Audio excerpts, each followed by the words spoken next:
Well, hello and welcome back.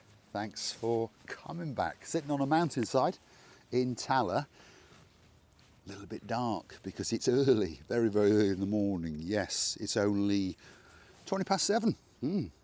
Just out before the hustle and the bustle and the schools and government employees and those kind of things start to go to work. So I thought I'd beat the traffic jams today before I go on my little adventures. And I'd like to say, to start the video off, a massive, massive, very, very happy birthday to Lord of the Tony. That's the man with the ears. And wish you a very, very happy birthday. I'm pretty sure that Lady Kerry will take that little bit extra care of you today. And I wonder what you're up to, whizzing around in downtown Cornwall, perhaps going for a coffee or a piece of birthday cake. Let's hope so. And we'll look forward to seeing you when you come back to the Island of Love, which is not that far away, is it? April is a knock-in, that's for sure. So, life on the Island of Love, what's it really like? That's what people want to know, isn't it? Because they come for their holidays, spend a week, fortnight, perhaps come twice a year and have a fantastic time. And of course they hang out predominantly, let's say, in Coral Bay or in downtown Paphos and have a fantastic time. Hotels, apartment complexes, look after them very, very well. They go to the bars, they go to the restaurants, and they have a fantastic time.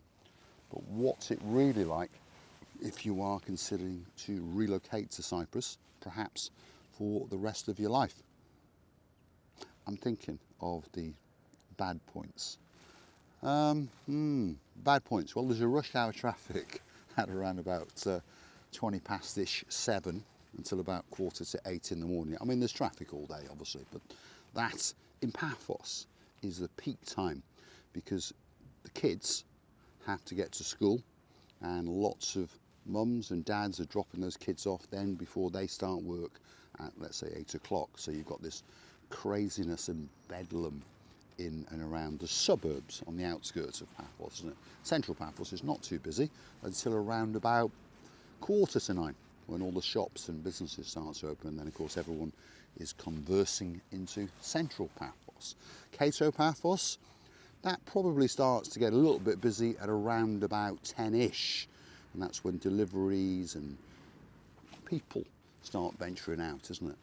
Retirees or people who are having a day off, those kind of things. So those are the rush hours in and around Paphos. And it can be terrible, you know, it can be absolutely terrible. You can be stuck in a traffic jam for, I don't exaggerate, but you know, sometimes you can be 10 minutes and you can be stuck and only moving, you know, not that far.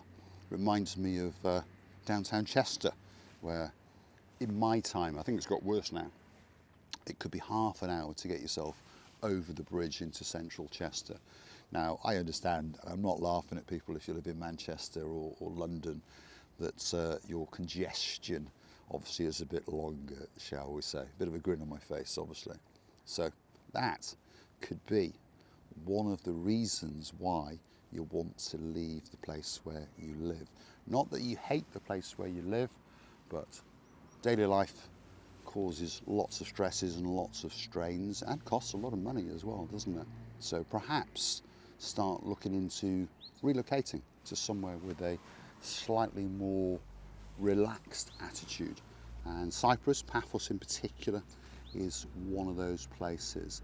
And I was talking to a chappie the other day, and he was deliberating between Paphos area and the Larnaca area. When we say Larnaca, we're actually referring to probably Ionapa Potaris. Lovely place, don't get me wrong. But as he said, he's done his research and been out quite a few times off season. And in his opinion, and in my opinion, I know many people will disagree because we've all got our opinions, but he decided to choose Paphos. And the reason why he chose Paphos, the lifestyle is pretty similar, obviously. Cost of living is obviously very, very similar. The blue Mediterranean Sea is exactly the same. Hotel complexes, apartment complex, villa complexes, pretty much the same. But in his observation, Paphos appeared to be much busier through the off-season. More places were open in the off-season. So we're talking November, December, January, February. And in his opinion, and in my opinion, when you go as far as Ayia Napa, Patarus, it closes down a little bit more. And I had a chat with our Sir George from Cyprus Insights and his girl, Lady Sue, and they said the same thing. You know, it doesn't all shut down in Ayia Napa and Patarus, but it does wind down quite a lot more than Paphos, because Paphos is still actually a working operational city, whereas of course Ayia Napa and Patarus are sort of up the road from Larnaca. Larnaca, yeah, it's a little bit more operational, shall we say. But a lot of people who are relocating, let's say, to retire, will choose between Paphos and probably the Patarus area rather than Larnaca itself. So perhaps go look at Larnaca, you never know. You might find something fabulous there. Great beachfront, there's no doubt about that. But the one that gets the spotlight is always Ayia Napa and Patarus. So that's the one where people tend to relocate to. And I think many of them will find that off season, it's a little bit bleak, even though the sun might still be shining, shall we say. So in my opinion, and this gentleman's opinion, and many, many other people, there's more expats in Paphos than there are in Ayia Napa, Patarus, living on a full-time basis.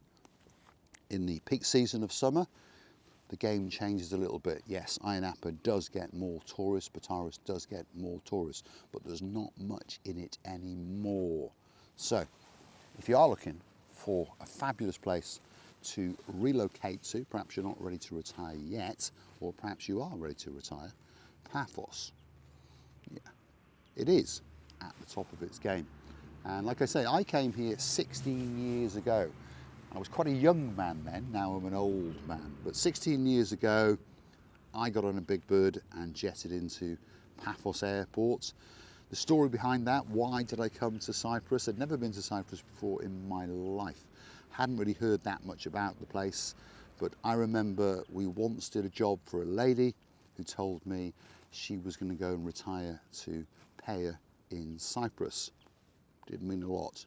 A couple of years later, we went back and did another job for this lady, and that retirement was coming closer and closer, and they were doing their final details to the house before they sold it, cashed in their chips, as we say, and then relocated to Paphos in Cyprus. And a couple of years later, I sold up a business and found myself in a position. I thought I had enough money, shall we say. We always think we've got enough money. So someone said to me, what are you going to do next? And I said, I'm going to go to Paphos. And they said, oh, have you ever been there before? I said, no. But if it's good enough for Mrs. Jones and her husband, I'll go and have a look. So a few weeks later, we packed up some suitcases. I packed up my Siamese cat, much to his annoyance, and we jetted into Paphos on the 15th of August 2008, and that was in the middle of the holidays. Everything was closed, but you learn these things as time goes on, and it was hot, so my cat was quite happy. My brother and myself, it's a little bit too hot. But anyway, we got into the hire cars and we drove across Paphos with the help of Google Maps, obviously, and got ourselves to Paphos. Got the keys and moved into a villa. And I've never seen Mrs. Jones since. Maybe she changed her mind, or maybe our paths have just not crossed. And I hope she is living somewhere very, very happily indeed, because it's on her recommendation that I came to Paphos. And I'll tell you what, I've not regretted a day. Yes, we've had some ups and we've had some downs, but overall, I've had a fantastic time in Paphos, in Cyprus. I've explored a lot of Cyprus and found it to be a very calm place, a very tranquil place. Wherever I've gone, someone has always given me a hello, a greeting, the odd grunt now and again from a taxi driver maybe, but of course that's the same all over the world. I visit Nicosia maybe once or twice a month, and I've got a very high regard for Nicosia. Lots of people haven't, but I have. My experiences of Nicosia have always been amazing. I remember the first time I ever went there, I walked into Debenhams. It's not there anymore, but I walked into Debenhams, went to the top floor, and they had a cafeteria, little restaurant, and I was greeted by a young man, 18, 19 years of age. He was a Cypriot, he wasn't another foreign national, and he spoke better English than you and me. And he treated me with courtesy and respect, said, go and sit down, I'll bring you coffee, I'll bring you a sandwich. So that was my first experience of Nicosia. Similar experience in Larnaca, same in Ionapa, same in Paphos, and of course the same in Limassol. And again, people will have mixed experience, but I have always had a great experience wherever I've gone. And I think some of that is to do with me. Whenever I walk in somewhere, I always say hello and I always smile. And I don't talk too quickly if I'm amongst foreign nationals, because obviously English is not their first language, although often you find that they speak much better English than you. So, my experiences of Cyprus. So if you are thinking, investigating, moving to another country, could be Spain, could be Portugal, I think it should be Cyprus. And the reason for that at the moment is, I like Spain, and I lived in Spain for 5 years, and a great time in Spain as well, by the way. But the world is changing, isn't it? The world is certainly changing, and Spain is one of those countries that is changing.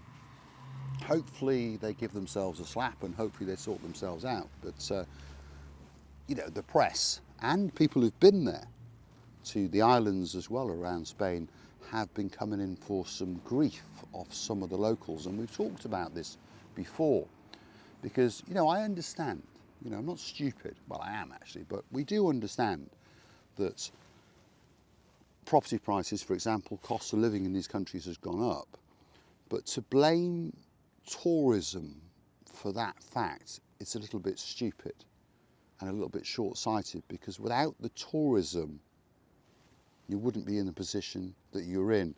And as I say, I'd like to sit some of these people down. We all know that they are intelligent people, but they're wearing blinkers, and they're sitting there and they're saying things like, oh, tourists are pushing up the prices, people relocating are pushing up the prices. Well, that's a fact all over the world. We can look at that in the UK, in London. Foreigners, tourists, are pushing up the prices. Do we riot in the streets? Do we start spraying people with water, chucking orange juice over them on a beach? No, we don't. We really don't, because I think being British, we're a little bit more open-minded. We've travelled long and wide for many centuries, whereas I think some of these other people are a little bit naive. And I would always say, sit down, let's have a little chat about this, be calm for a minute, and I will ask you how your great-grandparents benefited from that terrible thing called tourism, how your grandparents benefited from that terrible thing called tourism, and probably how your parents benefited from that terrible thing called tourism. And believe it or not, probably even you, because you'll find out that they probably work or have a business that is related to tourism. They just haven't seen it that way. And I remember a little story, and this is a true story, when a company opened up in Cyprus called Lidl. Yeah, Lidl the supermarkets. And a lot of people know how Lidl works. It tries to manipulate, like all supermarkets, the supply chain, isn't it? So this was the fear among many Cypriots. And of course, these were the Cypriots who owned or run the supermarkets who were already here. And I'm not trying to insult anybody, but I remember there was protests, certainly in Paphos, about Lidl opening, probably in Nicosia, probably in Limassol, and probably in Larnaca, but there certainly was in Paphos, because I witnessed it, so I know it was a fact. Didn't matter, Lidl's still open, but many suppliers said, we won't supply you with milk, we won't supply you with bacon, those kind of things. Didn't bother Lidl, they still opened. But as I say, there was protests, and there was many locals, not just then there were Cypriots, who would stand there with placards and protest as the little shops were being constructed, shall we say, saying things like "Little, go home, we don't want little," that kind of thing. And then when the protest finished, they all walked across the road into various car parks and got into their BMWs and their Mercedes and their Audis and went home. And there's the irony, because Lidl is a German company and the cars that they're driving are German. But for some reason, they didn't want a German company to come and cause an upset in, shall we say, the food market of Cyprus. But they were very happy because they all had made some money, probably from tourism, to drive away in their BMWs, their Audis and their Mercedes, and a Porsche or two as well. As I say, these are, in my opinion, the jokes of life, the ironies of life. We often do not see what's right in front of our noses, and we are blinkered and we blame something even though it's not to blame. So back to the point, this doesn't happen in Cyprus when we talk about tourists. I have never ever sat with one of my Cypriot friends or a Cypriot associate, shall we say, and ever been told, "Mr. Paul, you should go home. We don't want you here." I have never ever heard anybody say, "We don't want tourists. Tourists are spoiling the island." To be honest, it's the reverse. They say, "We want more, and we need to help the tourists and educate the tourists that Cyprus is here so that they come here." Because a lot of people think that Cyprus is a Greek island, don't they? So they think, "Ooh, should I go to Kos? Ooh, should I go to Corfu? Should I go to Cyprus?" Of course, Cyprus is not a Greek island. It is an independent state that just happens to speak Greek. And they're very proud of that. And they have Greek ancestry. And I think this is what the Tourism Board needs to convey to you guys, that Cyprus is a unique culture and a unique place, and it should be on the top of your holiday list. And it should be on the top of your list if you're thinking about relocating for work or to retire. It's a place that offers something very, very special indeed. And I think its smallness, but just big enough in us, if you understand me, makes it feel safe, secure, and there's just enough wandering around for you to do, just enough adventures, but it's not too big that you feel, I'm a little bit lost out there. Cyprus could be the best place in the world. Certainly I think it is, and many other people do. Many people who watch the channel dream of coming to Cyprus to retire, and I believe that many of them will. One of which is Sir Daniel of the Mahoney and his girl, Lady Sherry of the Right. And he is ticking those boxes slowly but surely, and certainly next year he'll be getting on a big bird and staying in Cyprus for a long time indeed. I'm going to show you the view. I'm going to say a big thank you for watching.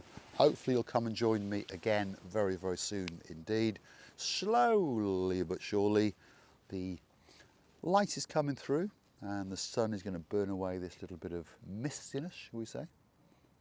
And then we're going to get that spectacular view straight down to the blue Mediterranean Sea. If you like what you see, please hit the like, smash that subscribe, doesn't cost you a single penny. Want to go and hunt us down on the Buy Me a Coffee platform, because that's how you could gift us that virtual coffee or two. If your name's Lady Kirsty in downtown Glasgow, thank you very much for those 3 coffees, and I'll be supping on them today, that's for sure. For those of you who follow the channel, the Marika and Me Lounge Bar will be opening on the 15th of March 2025. If you'd like to help us out and get your name on a brick on the Wall of Fame, on the Hollywood staircase, want to go hunt us down on PayPal. Paul G, Cyprus, PAULGEE, Cyprus. Up will come my face and of course Marika's face, as we say a massive thank you. It's only £50 to get your name on a brick on the Wall of Fame, and of course that will be the photo opportunity of a lifetime. Thanks for watching.